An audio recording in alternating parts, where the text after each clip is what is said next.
myself again. Good morning. Welcome to NUFC Matters with me, Steve Wraith and Liam Kennedy. It is Tuesday, and as always, we will be taking your questions on Newcastle United and trying to give you some answers to questions which we often find difficult getting answers to. We'll go straight to Twitter before we get onto the chat, and we'll go to the first question, which was Stuart Taylor, and that was, do you feel Dylan Stevenson should be given a place on the bench, as we are not blessed with strikers in the senior squad at this moment in time? I could see the logic behind it, but I would argue I'm not sure the player's ready. I think he's had a really good season, incredible goal scoring for the 23s this year. And I think, speaking to people who've seen a lot more of them than what I have, I'm not going to lie, I haven't seen the 23s this season. Speaking to people who have and have been to games regularly, people who work in and around the football club, he's a lad who's got half a chance. Not going to say any more than that, but he's got half a chance. And I think he's at a crucial stage where maybe he needs to just keep playing games and keep scoring goals for the 23s. I think throwing him into a senior setup at this stage might be counterproductive. But I do get the logic and the idea that he's a striker and there aren't many strikers around. By the sounds of it, Dwight Gale will be back tonight, so I expect he'll be straight on the bench. And I think, and I think obviously he's got Joe Linton and St. Maximin and Wilson all likely to start the game. So I don't think really there's need for Stevenson at this moment in time. Okay, Ian Hull says, controversial one for both of you, but do you think St. Maximin could be sold in January or the summer to make way for a better fit attacking forward? Just seems to get found out, in my opinion, and the way how sets his team up doesn't play the simple pass. I mean, if we had to base it on a game down at the Emirates on Saturday, he was more or less anonymous in that game. Poor, didn't really get brought into the game, but he's still a talent. He's still somebody who gets you out your seat. My feeling would be that Newcastle will want to keep a hold of him and build on him. I don't think he'll get sold. And let's face it, we don't need to sell to buy with our new owners. So I would say no, unless he's a player that doesn't figure in Eddie Howe's plans. And it's too early to say whether that is the case or not. Liam?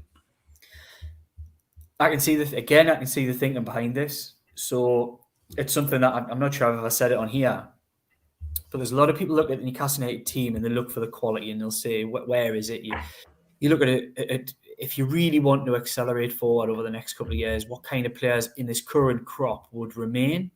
And I think most people have probably, I can speak for most people, I'd imagine, pointed the finger towards maybe Martin Dubravka, maybe Callum Wilson and Alan St. Maximin. Beyond that, there might be the odd call for Almiron, Willock. Not a huge amount of others, is what I would think. What I would think about Alan St. Maximin is, if Newcastle United accelerate through the levels, he's the obvious player if he continues to progress and improve. And I think his defensive work has improved quite considerably this season. Then he will stick around. But I've also got this feeling in the back of my mind with Alan St. Maximin that everybody pins their hopes thinking he's a level above and Newcastle United, when they move forward, he will move with the club. He could be somebody that a new manager, whether that's Eddie Howe or somebody else further down the line, looks at and says, can I assign somebody who'll do the forward stuff that he does, but also has got a better defensive output and works like a bit harder for the team? Maybe he's a little bit unfair on the way he's performed in the last 6 weeks. We haven't seen a lot of the game-changing stuff. We've seen flashes, but we've seen a lot more disciplined Alan St. Maximin. Yes, he's not perfect. He's learning new parts of his game and he's working harder. And I applaud that. I like Alan St. Maximin. I'll be absolutely honest with you. I think he's a special talent. And I think with the right coaching and the right attitude, and he's at a point in his career now where he really needs to 100% show that no wavering like he maybe did earlier in his career. But he's a special talent, and I think he's one worth really spending some time on and nurturing. And I know if I was a manager, that would be my approach rather than selling him. But I do think you've got to use him correctly. And I think for me, it's all a game of opinions. But I think often at times, I wouldn't say this under Howe, but I would say this previously, there's this sort of idea that he has to be out on the left. I think it's an interchangeable position, and I think with this front three, we're seeing a bit of that. I think St Maximin sometimes, if Newcastle United are pinned back, is wasted on the left. You almost want him as the central position where he's 20 to 30 yards further up the pitch. And I think he can interchange with Callum Wilson. I've said this on numerous occasions because Callum Wilson does do a lot of the graft. But we've found at some points this season when Newcastle have been pinned back, so Maximin picking the ball up in his own half. You don't want at times which happened at Arsenal, you don't want really an Alan St Maximin chasing somebody back and being in his own box trying to tackle somebody. There's been a couple of little moments like that where you're like, oh, no, I don't want him there. So I think it's about getting that balance right. I'm not a football manager. I'm not going to sit here and pretend that I know what the correct position is. But often I think those front three being interchangeable is the best way because they've all got different skills. They can all add different things. I think St Maximin might be, again, feel a little unfair on him, but he's probably the least hard-working of the three, the least defensively minded of the three. So at times I think it works that he would be the central man of the three. And when you get a chance to break, he's picking the ball up on the halfway line. He's not picking it up on the edge of his own box. So I think for me, I would nurture a talent like Alan St Maximin. It wouldn't be, in answering this question, I would not be looking to sell him in the January window. I don't think Eddie Howe will be looking to sell him in the January transfer window.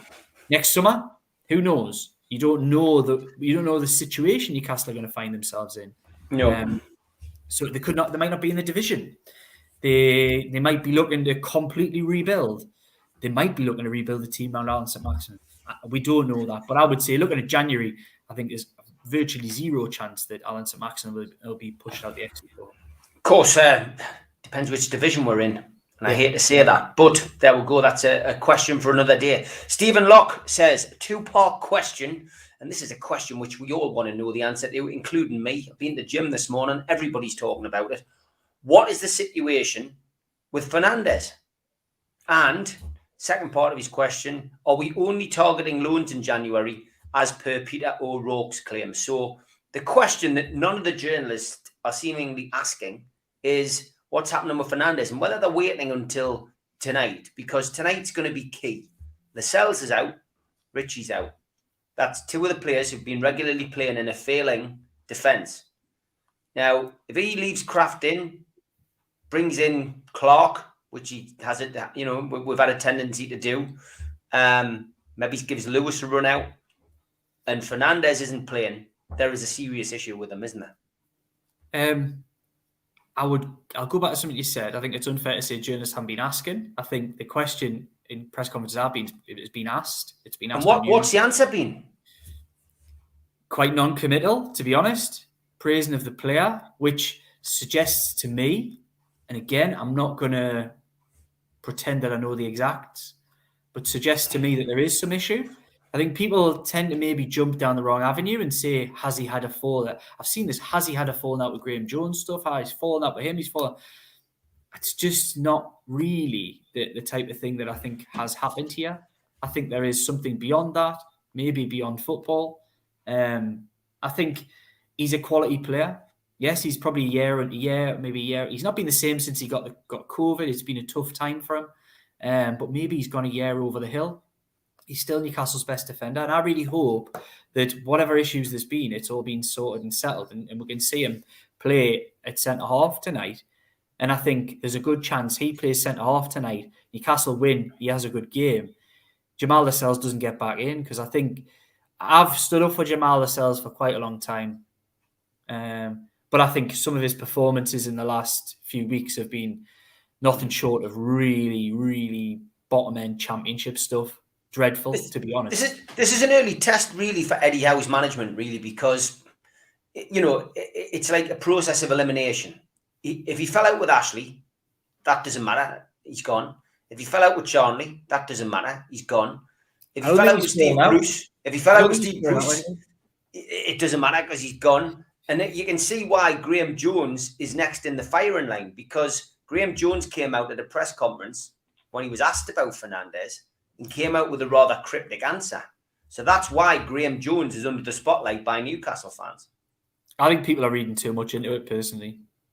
Okay. That's my opinion. I think people are reading Listen, too much into it. I've asked the question. Stephen Locke's asked the question. I'm asking you. You're telling me that the journalists are asking.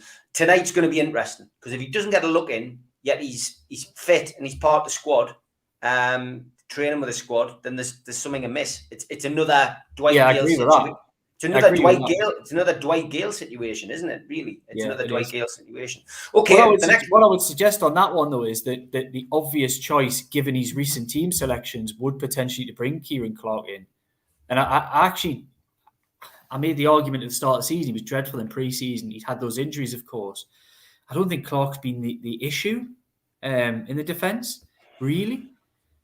And if Clark came in with Shaw and Kraft, I mean, is that a disaster? I don't know. I would rather see Fernandes in there, personally. My back four tonight, and I would go back four. Scrap the wing backs. I think he might go four, by the way. It's not working wing backs. Play Manquillo at right back, play Lewis at left back, and play Fernandes and Shaw in the middle with Dubravka behind, and leave it at that and see what happens. Do you think, look, we'll have a conversation. Do you think Lewis has shown enough at Newcastle United defensively? Because I've criticised Matt Ritchie defensively, and he's not a defender, right? And so he's got that out ball. Lewis, to me, is a wing back. He's not a full back. He's not a full back, because when he's asked to defend, he's as bad as Matt Ritchie defensively. He's never in the right position. So I think a lot of people are looking at this saying, well, the obvious choice is just put Lewis in. We're talking about a lad who's barely kicked the ball for 12 months at Newcastle United. You're going to throw him straight into the team in a position where he's been absolutely all over the shop when he's played in a four. He's better suited to playing as the wing back, which is where he started the season last year at times. I think Lewis, throwing him into a four, may as well be Matt Ritchie. It could be just as bad. I don't know what he'll do tonight. I don't know what he'll do. Yeah, we're all scratching my head. I mean, in an ideal world, it would be Paul Dummett, but Paul Dummett seems to just have a mystery injury. No, we don't seem to be making any progress with Paul Dummett. He's in and around. He's alive. We know he's still there, but there's no answer as to what's going on, and we don't. You can't get more than 20 games out of Paul Dummett in a season, Premier League season. And I think tonight, of all nights, you could put him on in a wheelchair tonight with a cast on his leg, and he'd be superb. He'd put the bloody player from Norwich into the stands and the ball, because he's black and white through and through, and he'd want to win this game. Do you know what I mean? I've said that before. Never has a team needed a Paul Dummett more than this team. It's absolutely desperate for Paul Dummett to come back. And I know that people might laugh, but if you watch Newcastle regularly, as most people on here will, that Paul Dummett brings certain qualities. He'll never let you down defensively, ever. Yeah. Of course, he lacks a bit of pace. Of course, he lacks a bit of the forward stuff if he plays left back. But I think Newcastle United could do with a solid, reliable, dependable player. And Paul Dummett will give you every bit of that. They just need to patch him up, whatever issues he's having. And let's be honest, he's had issues for a number of years now. And he's not, the older he's getting, he's not shaking these injuries as easier as he did when he was younger. And I say 20 games, you're often struggling to get 15 games out of a Paul Dummett in a season. Causing a lot of conversation in the chat. Geordie Tumpelay says, how about Kraft right back and Manquillo left back? Nick says, Clark at left back may be a better option. No. Rohan says, Liam, I've got to disagree with you. Lewis was atrocious as a wing back against Burnley in the League Cup. I'm not saying he's a good wing back. Lewis is better in a back four, says Rowan. But he wasn't last season. Defensively, he was as bad as Ritchie. I'll have to really disagree with you, Rowan. Paul says, if we're talking about Paul Plummet, we're definitely down Paul Plummet. DMAO. What's the negativity? What's the negativity in this chat, by the way? Well, there is a bit, but it's because of the position we're in, the situation we're in, and whenever Newcastle's doing badly, there's always contentious issues which we're always going to disagree with. Paul Dummett's not to blame for it, though, is he? He's not getting a game. He's not getting a game because he's injured. I think with Kraft, I thought Kraft was okay. I mean, he got knocked out more or less by Dubravka with a punch in the first half on Saturday, and he did well to recover from that. I don't think Kraft was the worst player on the pitch. He's not that way down, actually. When he played was it Brighton he played at as well? And he was actually one of the better players. He was all right. He's not very good, is he? He's not. No. But he so when he has a great game, he's performing at the best of his ability, which is not very good, and that's not his fault. And by his own admission, he's even said, I think, he can only play at a certain level. But what can we do? This is where we're at. It's causing a lot of debate. Stephen, thanks for your question, part one. His second question, second part of the question was targeting loans in January. I mean, I'm hearing. I almost feel you have your. You're available. You're at the press conferences. You sit and listen to what Eddie Howe has to say. You hear the unedited version, which is always more. I always feel a lot easier to get exactly where someone's coming from, rather than us catching something on Sky Sports News and seeing a minute and a half, or picking up and reading someone's column inches. I always feel when you've got 10, 15 minutes or whatever you get with Eddie, that you're going to hear exactly what he says. And I just felt it was almost like a subliminal message coming out from Eddie Howe at the weekend and yesterday, that it was almost a dampening of expectations in the transfer window in January, because we're getting linked with everybody and anybody. And I can see why Stephen's asked this question. And again, the longer we go without a win and the longer we remain in the bottom three, or rooted at the bottom as we are at the minute, it's, the answer to this question is going to change depending on where we are. But are we targeting loans? Are we not going to open the purse strings in January? What's your feeling from Eddie Howe? Do you get what I'm trying to say there? I get exactly what you're trying to say, and I've said this on the show before. That the cleverest thing in the position that Newcastle United find themselves at the moment, the better quality of player they'll be able to get, is by doing the loan with obligation if you stay up, because they're going to be in trouble in January. They're going to be in trouble. There isn't people need to be realistic. You're not going to go and sign the type of players that some of these bizarre foreign papers link Newcastle United with. Don't get taken away by the silly hype. There's a lot of this narrative that we're now the richest club in the world, well, this, that, and the other. We're bottom of the Premier League, man. We're bottom of the Premier League. You can't go and sign top-level players to sign for a club that might be in the Championship next season. It doesn't make any sense. It's got to be a get yourselves out of this position signings. And loan deals with an obligation, if you stay up, is absolutely the best way Newcastle United can go in January. I don't expect them to go and spend £50 million on a player in January. So anybody sitting watching this now who expects that, get that out of your head. And if it happens, if they're in a better position, brilliant. But don't sit expecting, because you're going to set yourself up. Get your mindset right. You're going to set yourself up for negativity. Set yourself up for a January of disappointment. Newcastle United will sign players. They'll sign players that improve the team. It won't be hard. But it ain't going to be a £70 million striker linked in the Italian press. It ain't going to be a £90 million Portuguese bloke who's scoring goals for Benfica. It ain't going to be that. So just set your own expectations. And then you might be a little bit more level-headed in January. You've got to be realistic. Got to be realistic. Newcastle United have got to build, and they've got to do it properly. They can't go splashing that kind of cash. You sign a £70 million striker who were bottom of the league with 12 points in January. We're getting relegated. I mean, what is achieved by doing that? Nothing. They need to build. And I think loans with obligations would be the clever business way of going about things in January, with the odd cash signing where you can get them, where you can take advantage of certain players who might take a risk on coming to Newcastle United, because that's what we are. I suspect in January, there's going to have to be a lot of head scratching from players who have offers on the table from Newcastle United, a lot of head scratching, because they're going to have to weigh up, at this point in my career, do I really want to be a Championship player next season? That's a question that a lot of them are probably going to be asking, unless there is a huge turnaround in fortunes between now and January. And I think that's something that, as football fans out there, everyone has to get their own head around as well. That you can flash as much cash, but still, there's still going to be a head-scratching moment for these players to say, do I really want to be involved in this? And I think, yes, the time will come where they'll jump to come to Newcastle United, I'm sure of it. But that time isn't now. And realistically, it isn't going to be January either. So I think there maybe does have to be a little level of expectations. And on what you said about Eddie Howe, I think he's struck the right tone with January. He's been pushed a lot on the January transfer window from the day he came in and did his proper press conference. Yeah. And he's been very sure on this. He's kind of kept the same message that, look, any manager worth their salt out there would be stupid not to have half an eye on what they can do in a month's time at any point in the season. Can we sign players in the next window? They'll have a little bit of an eye on if we steal, this is what we'll do in the summer as well. That's just normal planning, like anybody would in their job. But is he focusing on January at the moment? No.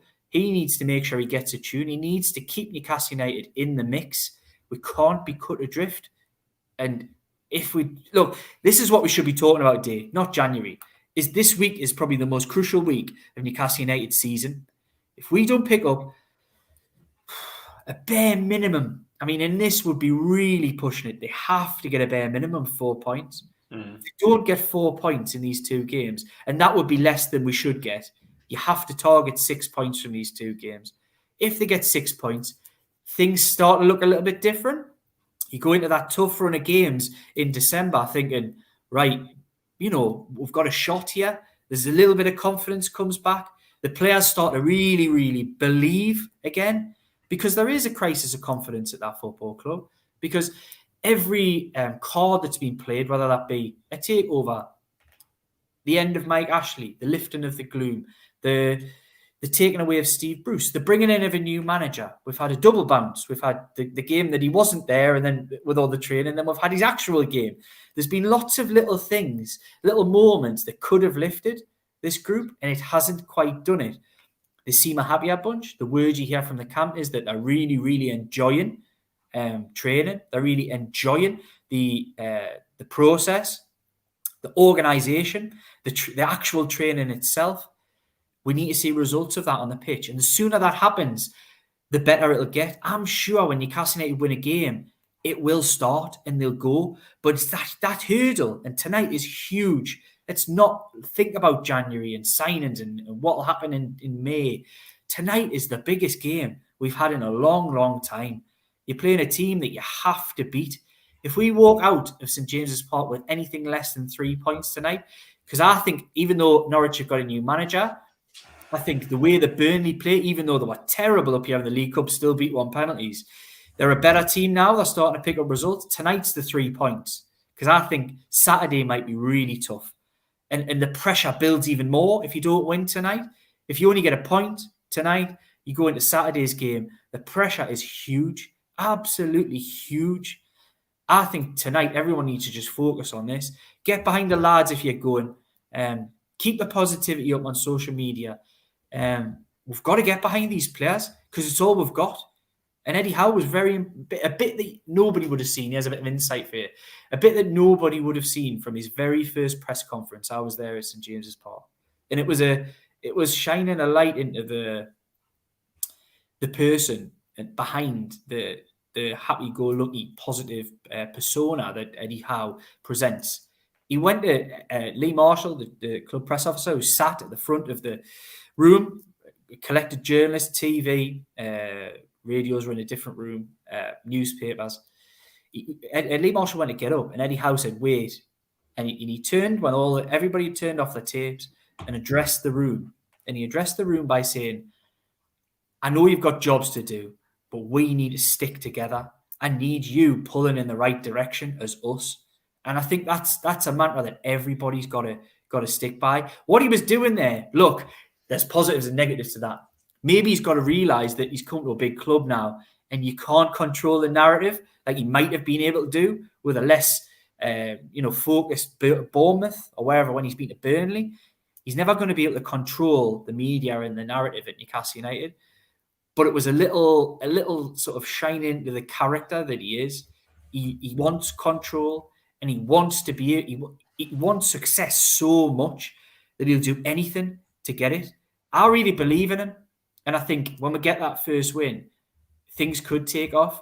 But the longer we go without a first win, then I think we're ultimately probably doomed to failure because we just don't get out of these positions that Newcastle United find themselves in. Not with a reasonably favourable run of fixtures that they've had at the start of the season too. Okay, Nathan Wastel says, with Lascelles suspended, who would you give the captain's armband to tonight? I think it's He a says, tough we one. know Shelby's vice captain, he says, Yes, but he so says probably Dubravka, Shelby. he would give it to Dubravka. I like Dubravka. I think if Federico Fernandez comes into the team, he's also an obvious choice because he's a leader and a captain. But yeah, I think if I'm predicting who I think will get it, I think it'd be Jonjo Shelby.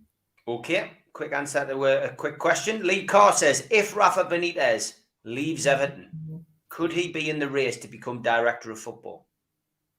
I don't know the answer to that one. And I'd be surprised, but Steve, you might be able to push on this one a little bit more. I don't know. I don't know whether that's the kind of role he wants to do. It would. That's make what sense. I would suspect. I would suspect he wants to be a manager, doesn't he? It would make sense, and it would be great for me personally, I think, to see Rafa return in some capacity. I think he could do the job, but I get the feeling he feels as if there's life in the old dog yet, and he wants to be on the touchline. But who knows? It seems, and again, Craig Hope put something out yesterday, that they're going to appoint a chief executive before they appoint a director of football. So there is no rush to appoint a director of football at the moment. I think a chief executive needs to be appointed because I think obviously there is a lack of staff still at St James's. They've gone in and they're looking at each and every area at the club, making decisions and I think from what I'm hearing that, they are happy with the people at the club. There's just not enough of them and they need to expand the staff, and bringing in a chief executive gives the owners and gives Manda and Mirdad, who are along with Jamie Rubin hands-on, gives them a buffer. Because obviously with Lee Charnley going, they don't have that now. They don't have somebody to do a job that they might not want to do, or answer a question that they don't want to answer, or take a phone call or make a phone call that they don't want to do. So bringing in a chief executive is probably the priority. But I wouldn't be surprised if we don't see a director of football coming in until a little bit later. And Eddie Howe said, he hasn't had a discussion about that yet. So, there's clearly not something on the table at the moment. Michael Enemalo's been linked, of course. We know that. Still in, potential driving seat, according to Craig Hope. But I guess we'll just have to wait and see. We've had this one before from Mike Whistle. This will be the last. Go on. Can I just make a comment on that one? So, obviously, with the rest of you guys, I see the Emenalo stuff. And I just want to pose a question to everybody else out there, is that does the Emenalo stuff not sort of sound a bit Paulo Fonseca to you? There was a lot of noise from one side and not a lot of noise from the other. So, look, I would just urge caution. And I've said this on here a number of times as well, is that to me, people are focusing massively on this director of football thing. It is a key part of a functioning football club. Newcastle United hasn't been a functioning football club and hasn't had a director of football. So the idea of having to get one in all of a sudden isn't really a problem. The manager and the football advisors who've been advising the likes of Amanda and other people will get January done.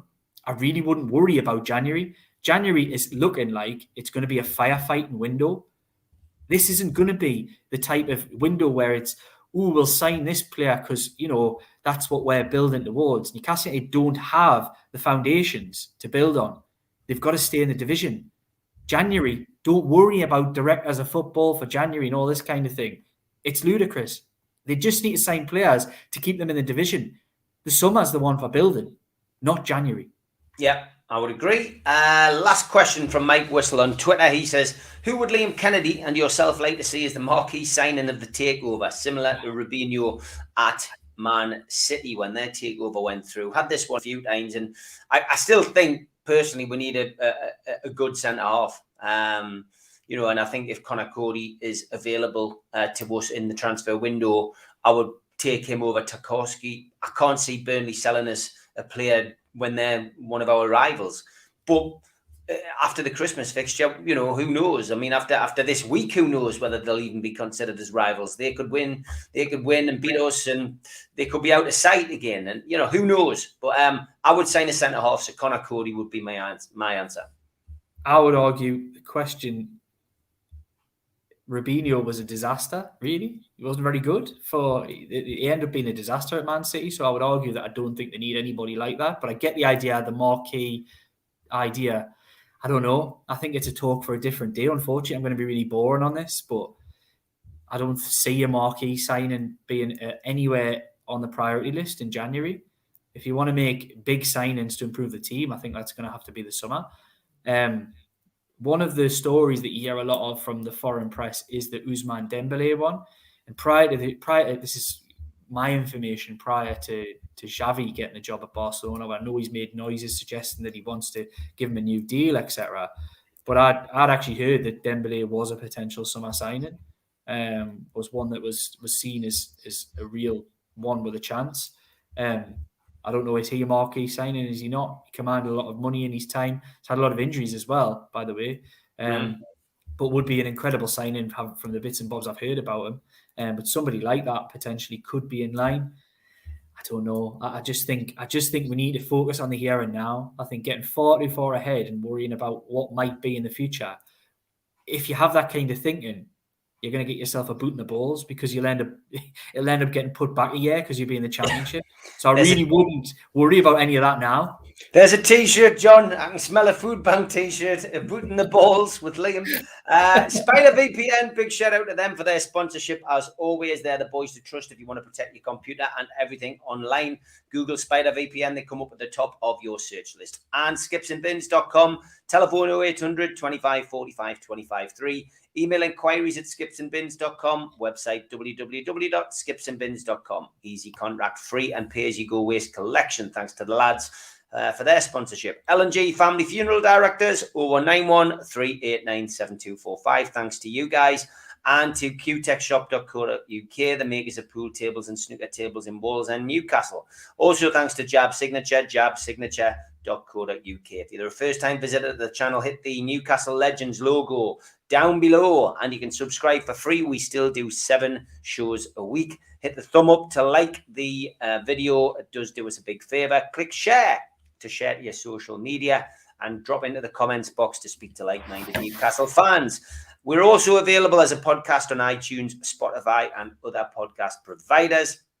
And don't forget as well, we've got a wonderful website which is now doing Christmas jumpers. Happy Christmas, UCult. NUFCmatters.com is your place to go for cups and T-shirts and you name it. John has provided it and stuck it up on the website. And don't forget, if you want to become a member, it's a one-off fee, £25, and you can enter the draw that John does once a month on the NUFC Matters membership draw. Full details at nufcmatters.com. Little Christmas reminder as well, my book Every Boy's Dream is selling well, available at the Backpage shop on St Andrew Street and at the Metro Centre, and also available on Amazon and in some good bookshops and some bad bookshops as well. NUFC fans, foodbank.co.uk is the place to go to make a virtual donation.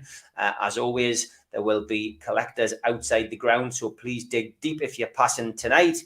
But you can also make a virtual donation if you're sitting at home and unable to go. So get yourself onto the website and do that today. Events coming up. Well, don't forget, you can buy a Christmas present for somebody. This is selling quite well. Peter Beardsley is available for a chat with hopefully Mick Lowes at the Tyne Theatre on 30th of January. And tickets for that event are available on Groupon or Voucher, where there's some good deals to be had. So great idea for a Christmas present or treat yourself. And we've got our final food bank event of the year, 9th of December at the Punch Bowl in Jesmond, now known as Bobix, where Liam and I were earlier this summer when it was a little bit warmer. Bobix.com, get your tickets there for that event, and proceeds go into the food bank on that night. And we've already added to Newcastle Legends website a couple of events for early January. We've got an evening with Steve Watson, and that will be a cracking night. Steve telling us about his debut as still the youngest player to ever pull on a black and white shirt in the first team, and his time with the Entertainers. And we also have Mick Mahoney, super goalie, coming to the Irish Centre as well. 2 events in January. That's the 14th and the 28th of January. Tickets are £12 for both events and available from NewcastleLegends.com. And those of you who are at the Beardsley event, John has got 25, Signed Peter Beardsley Subbuteo t-shirts available again, something quirky for Christmas. NUFCmatters.com if you want to get yourself one of those. Last chance to bid on the Toon Tickler t-shirt for the food bank at Steve Wraith. Get your bids in. I'm going to close it today, and then we'll probably have a kick in the balls t-shirt, I would imagine, to put up, which was a great line, Liam. I've got to be honest, really, really good line, mate. And don't forget, Dog and Parrot tonight. Me and Super Mac, we're only doing pre-match tonight, so we'll be there at 6 o'clock. Get yourself along to the Dog and Parrot, free entry, kids welcome. Get yourself along there tonight. Okay, we'll pop into the chat, see what is occurring in there. Any more fights and arguments over the back four? I love this one. Paul Hill says Steven Spielberg's a good director. Well, that's what I mean. Honestly, that's as much of a director that Newcastle need at the moment. They don't need a director of football. They need points, results, wins, a manager to look after a January window to keep them in the division. Not worried about director of football. That's a wider thinking idea to bring in a football club that's already got a foundation and can start building. Newcastle United don't have anything to build on at the moment. They've got 6 points to build on. No, they definitely don't. Paul Gibson, there's a load of comedians on today. He says Kraft sounds like a real ale from Witherspoons. I suppose. I don't know how to react to that, Paul. ANZ says yes, Eminalo. It sounds very much like the noise is coming from him and not the club. Which I think a lot of things happen like that these days in football. Darren says Dembele goal scoring record in his current and previous clubs isn't great for a striker. Which again we need somebody who can really hit the ground running in the Premier League. That's what we need. Dan says, I don't think he's an out-and-out striker, is he? Dan says, to be fair, when it comes to it, Dembele is another level, but he's not what we need. Geordie Tune for Life says Eddie Howe still looks 100%. He looks tired and a bit drawn. I hope that's not a result tonight.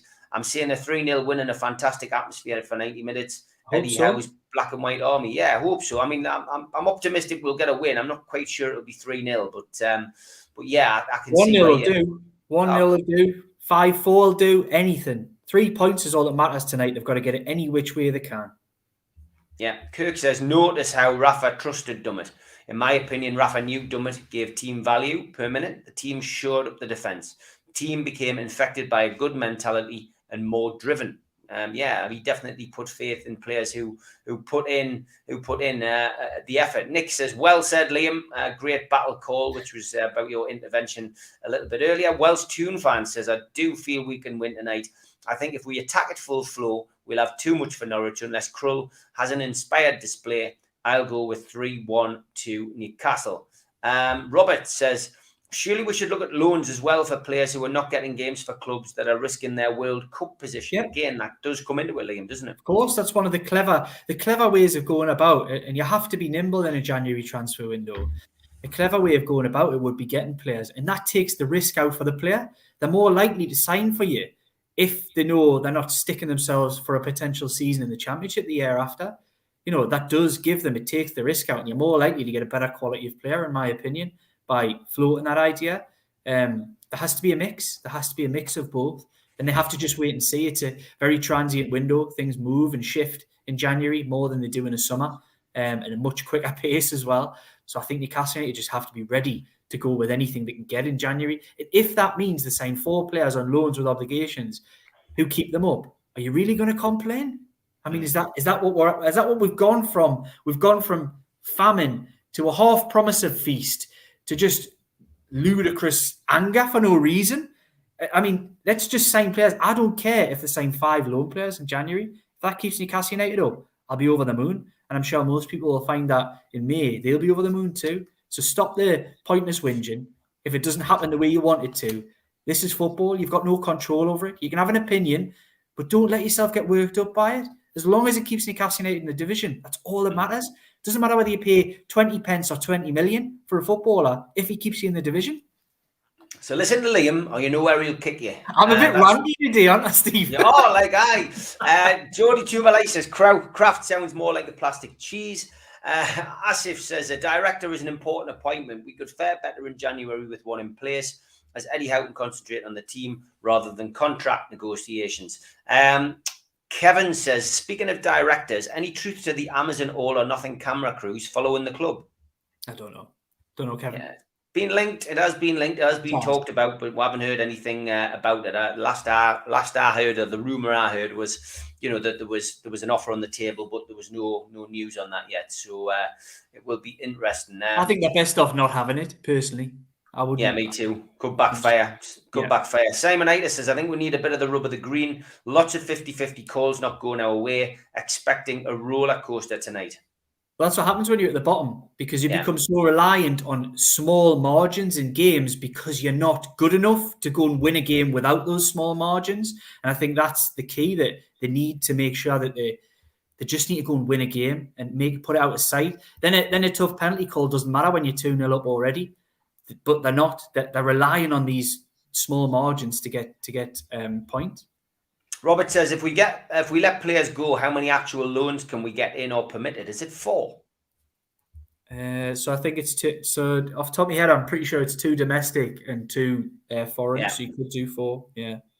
Yeah, that's the problem, isn't it? Yeah, it's you've got to stick with the paperwork and get it right. So yeah, I think there is two loans from the UK and two foreign loans. So yeah, I mean, it's a really crucial window, this, and just hopefully we'll still be in touching distance, which I think will make it easier to bring players in.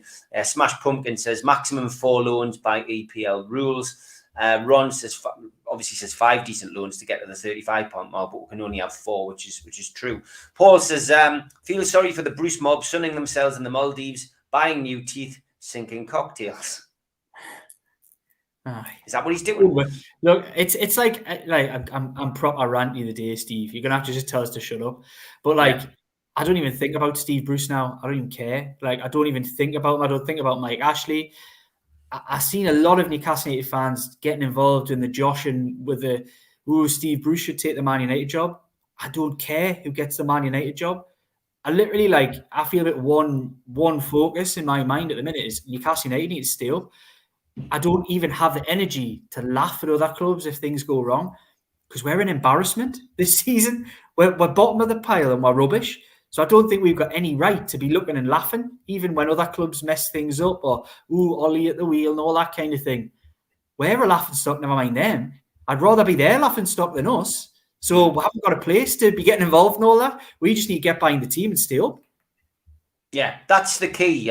Being united, being unified. That's the key tonight. We've got to really make it a cauldron and do it for 90 minutes. The negative fans, I believe, are mostly trolls or fans from other clubs, are just stirring up controversy. The ref, Stuart Atwell, was shocking on Saturday. Arsenal deserved to win, but the ref was their 12th man. Yeah, he was a proper homer. That's a really key thing to say, Steve, that I actually think my assessment was Arsenal deserved to win that game. They were the better team. But you can also say in the same token that the referee was really bad. And I think every 50-50 or a lot of them went the wrong way. He made some bad decisions. And at least one of those 3 decisions was a penalty, by the way. At least one.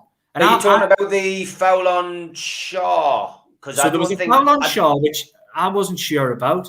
Watched the Callum Wilson one in full speed. Didn't think it was a penalty. I've watched it since, right? And I've heard the explanations from ex-referees, whatever they may be. You see them on the telly. Dermot Gallagher, and there was another guy on the BT Sport coverage talked about it. And his explanation on the Wilson one, which is key, was he said a shoulder barge is allowed when the ball is playable. Mm-hmm. So you go shoulder to shoulder with somebody and you're trying to win the ball. That should be allowed. He was barged from behind in the back. Wasn't trying to play the ball or win the ball. That's actually slightly different to me. So when I watched the Wilson one, I didn't think it was a penalty, right? I didn't. I thought Wilson's gone down easy there.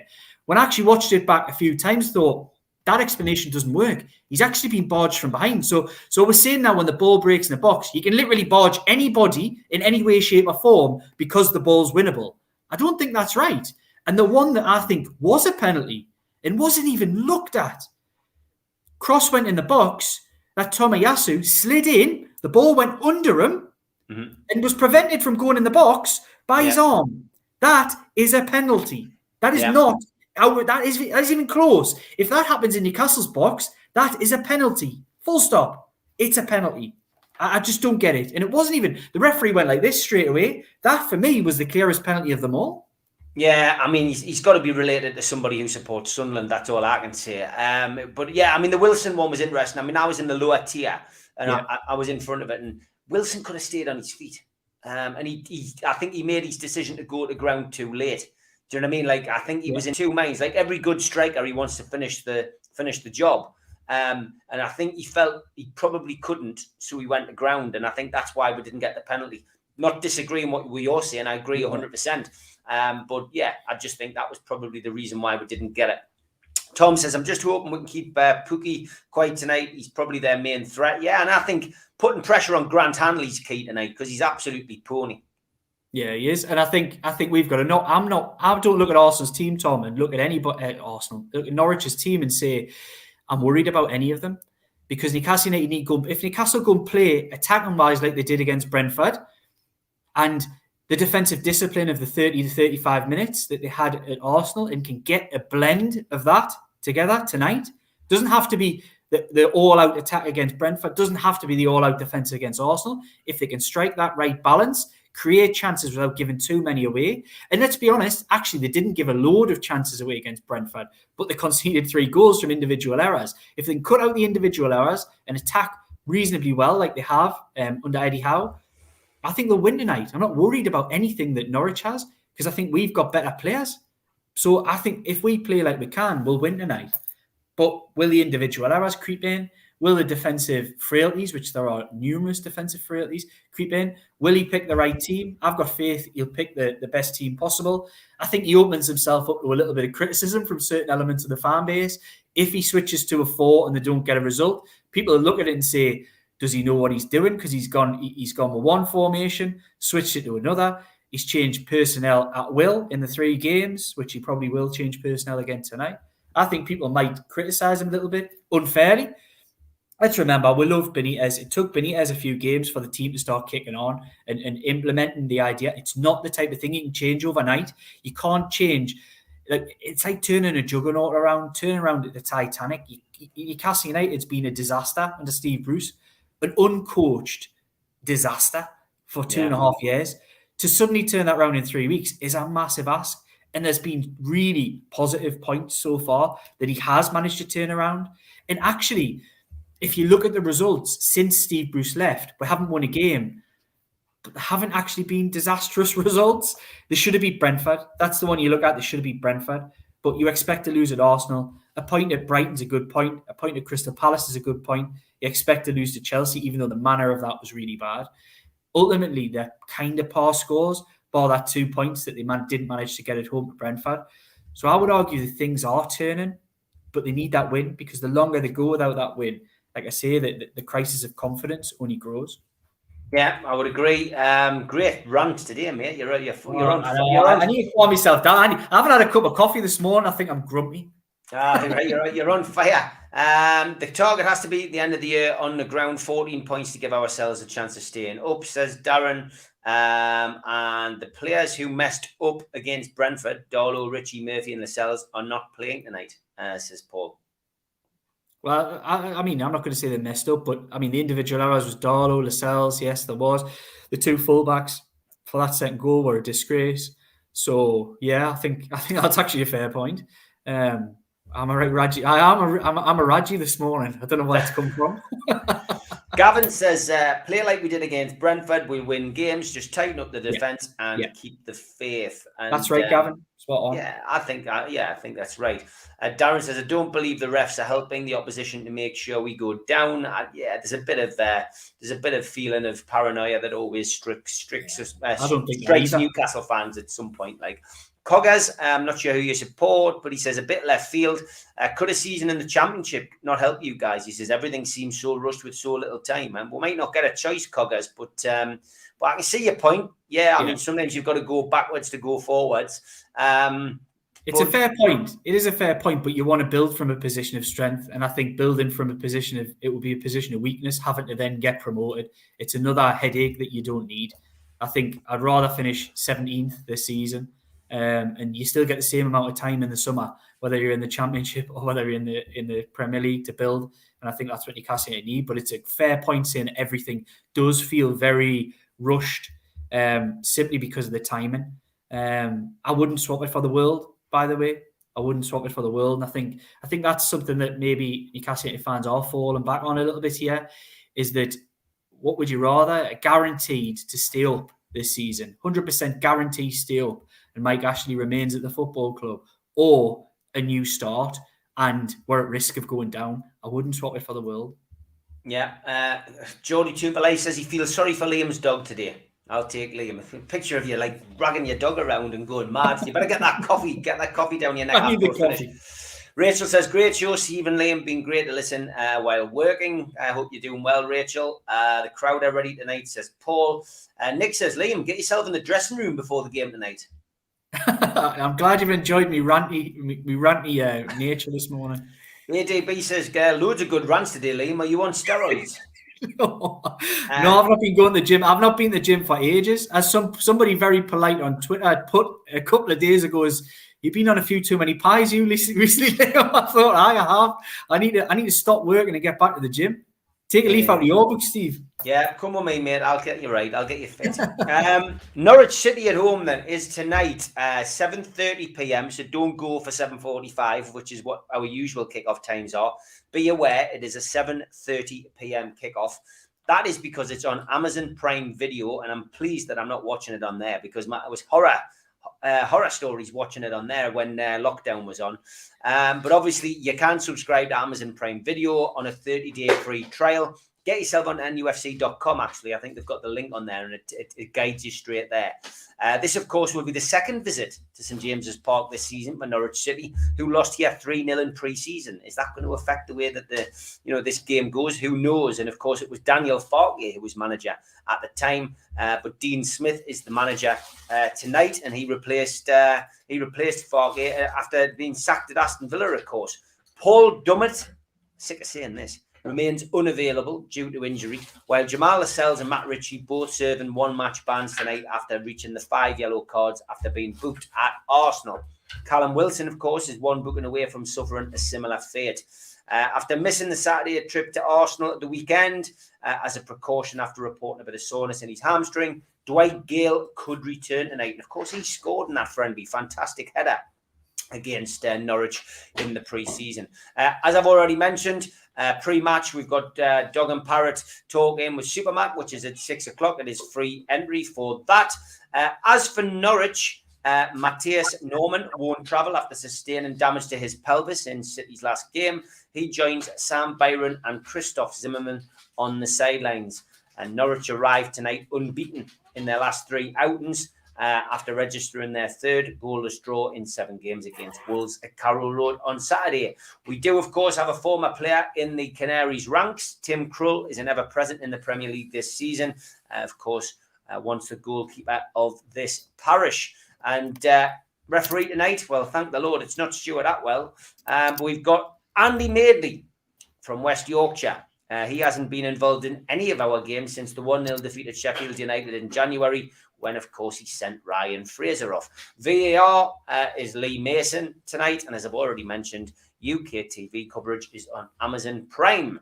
So let's start looking at your predictions for this game. We've already talked a little bit about who would like to see in, who we want to see in, who we think might be in. How do you see this game going, Liam? Are you expecting goals? Are you expecting a tight affair? I think Newcastle will win tonight. I think it'll be. I think Newcastle will win 2-1 tonight. I think it'll be reasonably tense, but I think they'll get the job done. It could be another one of those at twos and fro's. I worry, as anybody does, if you concede the first goal. But I think Newcastle. I'm confident Newcastle will win tonight, and I base that not just on the idea that everybody has that hope heading into games. I base that on the idea. I think if Newcastle attack like they did against Brentford, they'll outscore. Even if they defend as badly as they did, they'll outscore tonight. They will. But I think they'll be a bit better drilled. I think changes of personnel will help them. Martin Dubravka, I've said it, I'm blue in the face on this show for the last 12 months that he's a star in this team. He wins points on his own, and he'll continue to do so. And I think Newcastle United's a better unit with him in it. I think Jamal Lascelles has had a disaster this season. So I think anybody coming in, whether that be Kieran Clark, I know a lot of people wanted to be Fede Fernandez, but even if it's Kieran Clark, Newcastle United on Lascelles' performances will be better for him not being in the team. One of the fullbacks, and I've said this since the start of the season, I think Matt Ritchie is a problem. I think I still would like to find a place for him in a team, in a in a different system maybe. Just as a fullback, I've got major doubts about him. So I think that change could be really beneficial for Newcastle United, but it's a tough change to make, really tough. Does he throw a curveball in there? Does he play a Ryan Fraser on the other side? Does he play somebody else in there? I just wonder, with Jamal Lewis, has he played enough games? I think he hinted that he'll play Lewis and Fernandez. I thought, listening to the press conference, I thought he suggested that he's talked about not seeing certain players and hadn't seen them out on the pitch. And I think we might see that. But it wouldn't surprise us if there was a curveball in there with regards to formation or other things, because he's shown he's willing to change depending on what he thinks sits in front of him. I don't think Newcastle United are amazingly suited, even though it's hard to know what a best formation is. It'd be nice to see him stumble across one. Because everything tried hasn't really worked. But I think it could be a 2-1 in Newcastle United.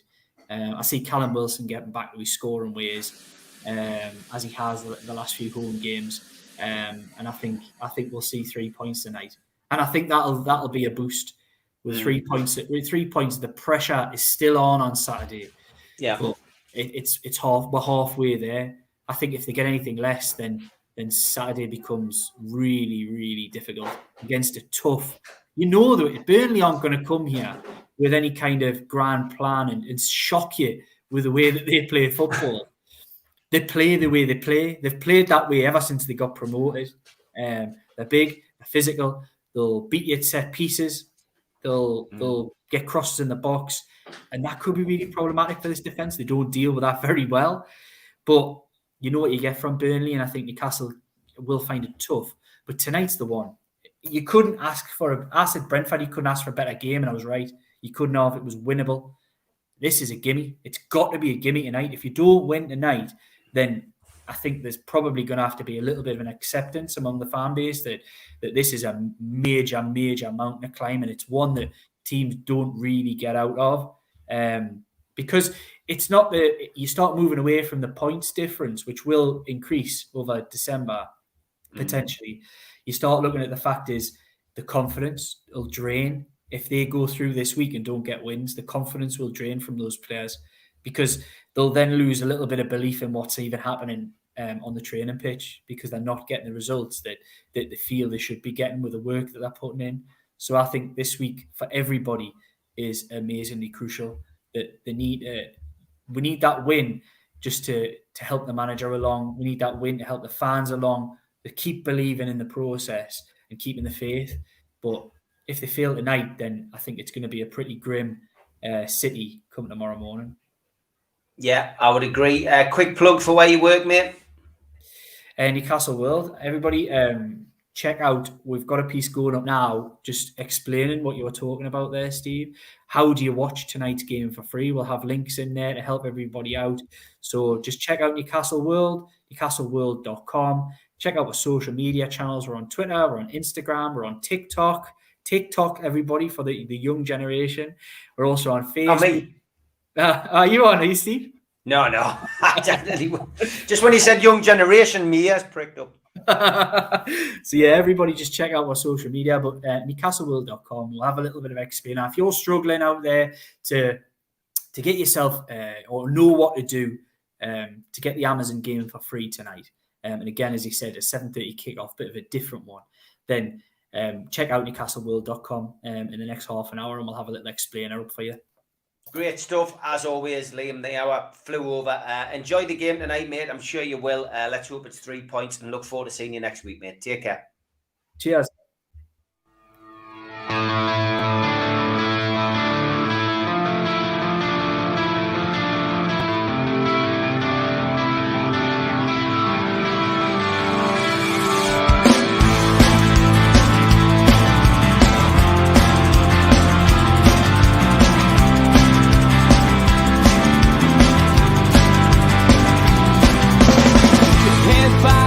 critics attack.